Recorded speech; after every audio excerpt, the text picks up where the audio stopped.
Hello everybody, this is Ice, and I am playing Dead Frontier Outbreak Part 2. This is one of those games where you have to choose where to go or what to pick or what to bring, and it affects you later in the future, which is the games I like. And if you would like to, I would love it like if you would send me links to games just like this, because these ones I really like.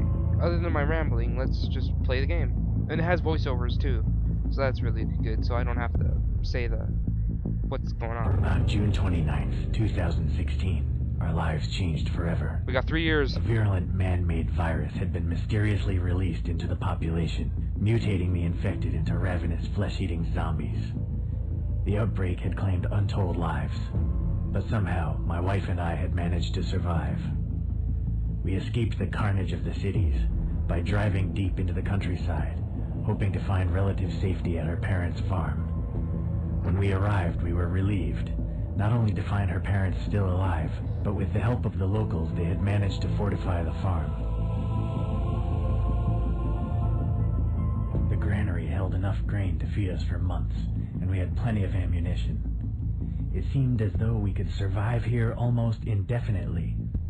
All too soon, we realized things weren't that simple.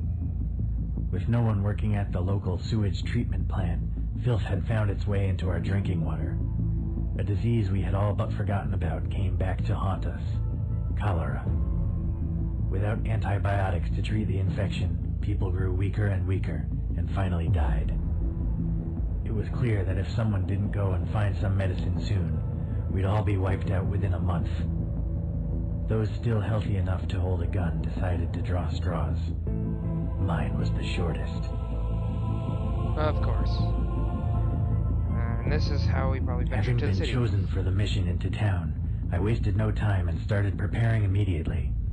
I realized that even decisions that seemed unimportant at the time could make the difference between life and death later on. With that in mind, I headed to my father-in-law's wardrobe and started to think about what I should wear.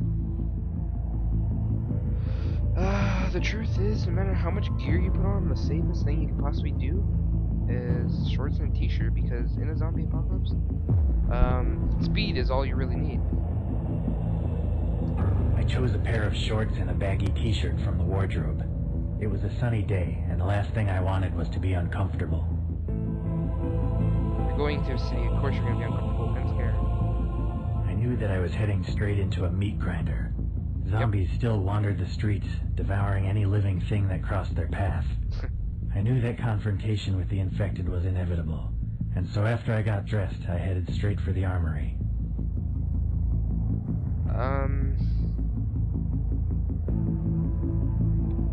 Like I said, speed is the best thing you could do, and a quick shot would probably be a pistol, so I would probably take the pistol. I took the pistol, since it was the easiest to carry and held plenty of rounds. Having armed myself, I grabbed a rucksack to carry some additional supplies. It was imperative that I traveled light so I could complete my mission as quickly as possible. My fellow survivors were counting on me getting back with antibiotics as soon as possible, and the risk of being unable to outrun the infected was one I wasn't willing to take. Ammunition? I don't really think so. A rope? I don't. What I'm stuck between is these two: first aid kit and a crowbar. Well, if there's a lock on a door, you probably might want to pry it open. You don't want to shoot it, so I'm probably gonna take the crowbar. Both a useful tool and a deadly weapon, the crowbar seemed like the obvious choice. I'm just so smart. Yep. I was almost ready to leave the safety of the compound. For the first time since arriving, I felt truly afraid. I knew that I may never return from this mission, but if I didn't go, what little remained of my family would be wiped out. I knew my wife was sick, and unless I got her the medicine soon, after all we'd been through, I couldn't let it end like this. Of course you wouldn't want it to, Jesus. Saying goodbye would just make it really worse, and you don't want to get drunk before you go, so might as well just go. I couldn't face saying goodbye. The mission would be hard enough as it was, without the thoughts of my dying wife playing on my mind. I needed to keep a clear head and focus solely on the task at hand. Besides, she'd only worry if she knew I was leaving. I picked up my bags and headed for the gate. I took a deep breath and stepped out of the compound into the wasteland beyond. Zombie. I heard the gate swinging closed, followed by the unmistakable sound of it being securely locked behind me. I started walking and didn't look back. As I began my journey, I realized that I had quite a way to go, and I considered finding alternative transportation.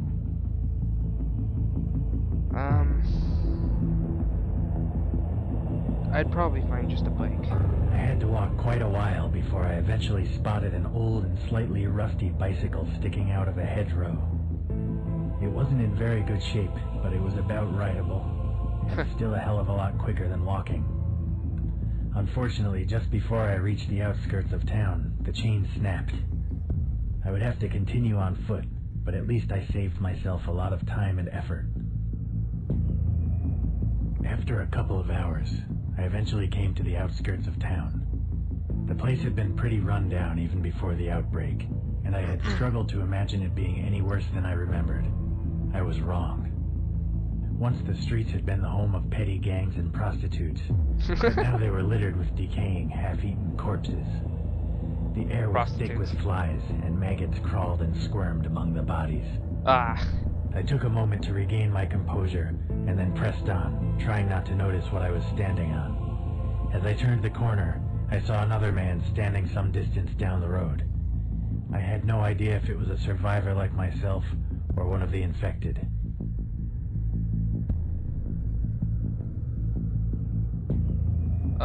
I think, he wouldn't just be standing there if he was a survivor, so I would just... I was convinced that the man was infected, and since he hadn't seen me, I had time to get in close. I got out my crowbar, slowly crept up behind him, and smashed him as hard as I could in the back of the head. I felt his skull cave in with the first blow, and after several more, there was nothing left but lumps of brain and fragments of bone. Even if he was human, he probably wouldn't have suffered.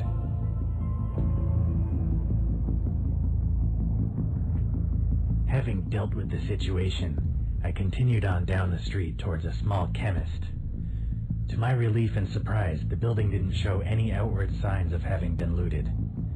The door was closed and the glass window was still intact. I glanced around to make sure there were no infected nearby, and then tried the door. It was locked.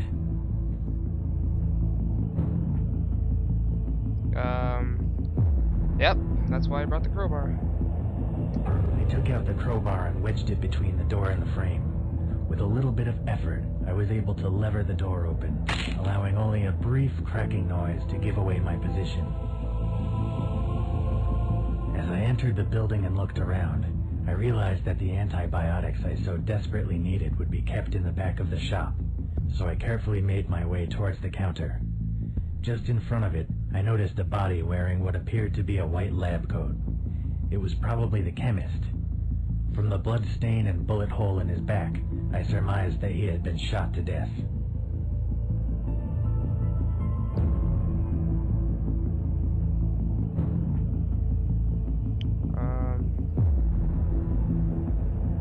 He's probably a zombie, so don't want to take any chances of being hit from behind. I hadn't survived the outbreak this long by taking unnecessary chances. I swung the crowbar at his head over and over again, until all that was left was a bloody red mush on the carpet. Not even the infected could survive that. As I walked into the back room, my heart sank. While the front of the shop had been left untouched, looters had clearly broken in at the back and taken all the medicine. Most likely, drug addicts in search of a fix. I searched everywhere, but the only thing left was a few tubes of hemorrhoid cream. I made my way back to the front of the shop and realized that my mission was far from over. I wondered if I could find any extra supplies before continuing. Take the cash register. Probably search for a first I aid kit. realized that a place like this probably sold some basic first aid kits and equipment. It didn't take long to find what I was after. I put it in my backpack and then headed back outside. I pressed on towards the local mall. It was the only other place in town that I knew for sure had a pharmacy. There may have been other places, but I didn't know where they were, and didn't want to risk getting eaten alive while looking for something that might not exist. As the mall finally came into view, I felt a strange mix of relief and horror. I was now close to my goal, but it seemed that the last few hundred yards would pose an almost insurmountable problem. The plaza in front of the building was infested with zombies, idly wandering in circles and occasionally bumping into each other. As I wondered what to do next, the wind suddenly changed direction, carrying my scent toward the pack of infected. In near perfect unison, the infected sniffed the air and turned to stare directly at me. A split second later, they charged.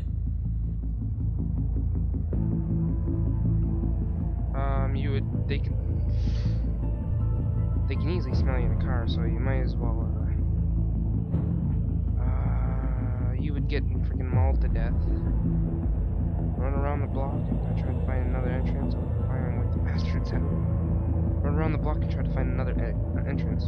I knew I didn't stand a chance against the oncoming mob of post-human cannibals, so I turned on my heels and fled as quickly as I could. The infected were surprisingly fast on their feet, but luckily they struggled to avoid the mass of abandoned vehicles and debris that covered the road. I was able to lose most of them by running around the block, and those that still followed were quite a distance behind me. As I returned to the plaza, I realized that not many of the zombies had chased me as I had originally thought. Unable to reach the main entrance, and with the infected now approaching from all sides, I had no choice but to run down a small side alley. There was still a single doorway into the mall, and luckily it was still unlocked. I slammed the door shut behind me. It seemed reasonably strong, and was small enough to prevent large numbers of infected from pushing against it all at once. Still, leaving it as it was definitely posed a risk.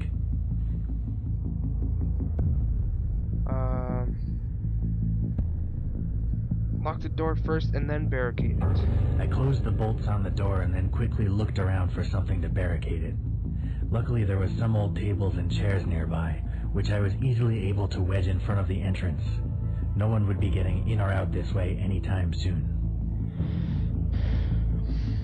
Now that I was reasonably sure that the infected wouldn't be getting into the building the same way I did, Screw this. my attention turned to my new surroundings. I was in a long hallway with several storage rooms on either side. From the vague odor of damp and chemicals, I realized this was obviously some kind of basement used primarily by the cleaning staff. I could see a stairwell leading up to the main building at the end of the hall.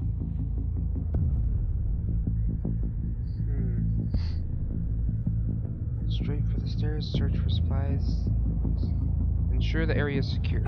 I carefully explored the various side rooms, making sure that none of the infected had made a home here. Fortunately, this part of the building was empty, but I soon realized that some of the rooms posed a serious problem for security. Several of the windows had been smashed in the chaos following the outbreak. Since I didn't have the time or resources to block up every one, I instead closed all the interior doors and wedged chairs under the handles.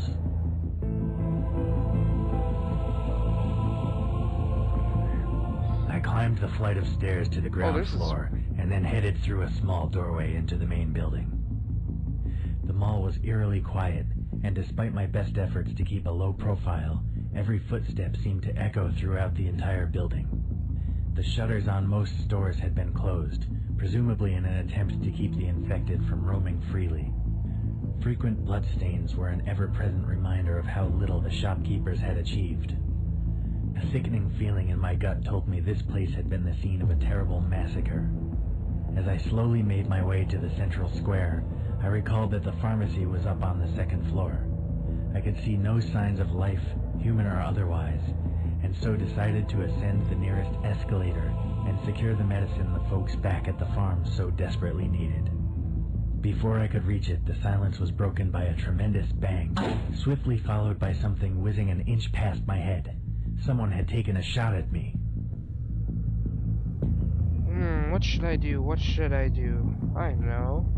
I will do this in the next episode. Thanks for watching, everybody. This was part 1 of Dead Frontier Outbreak 2. Second part coming soon. Thanks for watching. Stay frosty.